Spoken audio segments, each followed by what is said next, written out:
লেখাপড়া পুটকির মধ্যে ভরে দেবে একেবারে। ये क्या हो गया? ये क्या सुन रहा हूँ मैं?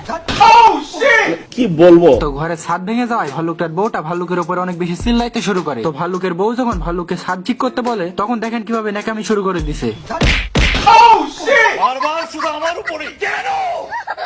बाबू भैया से डायरेक्ट बाबू तेरा तो गेम बजाना पड़ेगा। তো এবার রাগটাকে মেনটেন করে নরমালি কাজ শুরু করে দেয়, মানে জায়গায় জায়গায় হাতুড় দিয়ে একটু একটু করে বাড়াইতেছে। তো এইদিকে একটা ছোট ভাল্লুক কুয়েতা থেকে পানি তুলতে গিয়ে প্যান্ট খুলে যাচ্ছে। এবার এসব কাজের মধ্যে আকাশে অনেক বেশি মেঘ জমে যায়। তো এখানে মেঘ আসার পরে ভাল্লুকের সাথে একটা টুইস্ট আছে, যেটাকে দেখাবো দ্বিতীয় পার্টি, তাই কমেন্টে পার্ট 2 লিখে যাবেন। আমার কাছে কোনো ব্যাপারই না। কি বলবো। মানে ভাল্লুকটা তার ঘরে ছাদ থেকে ঠিক করতে করতে দুম করে পানি চলে আসে। এই অবস্থায় ভাল্লুকের মনের ভিতরে অনেক বেশি রাগ জমে যায়, যার জন্য এখন হাত নড়িয়ে নড়িয়ে রাগটাকে কন্ট্রোল করার চেষ্টা করে। বাট রাগ তো কন্ট্রোল হয় না, যার জন্য চিল্লাপাল্লা করতে শুরু করে। মানে ভাল্লুক এখন বৃষ্টির পানিটাকেও গালাগালি করতে শুরু করছে।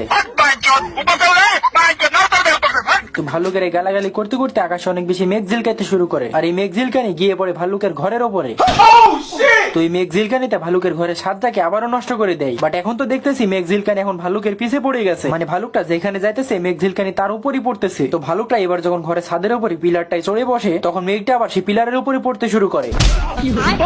মানে এবার তো মেঘ ঝিলকানিটা ভাল্লুকের একেবারে পিঠের উপরই পড়েছে। কি বলবো।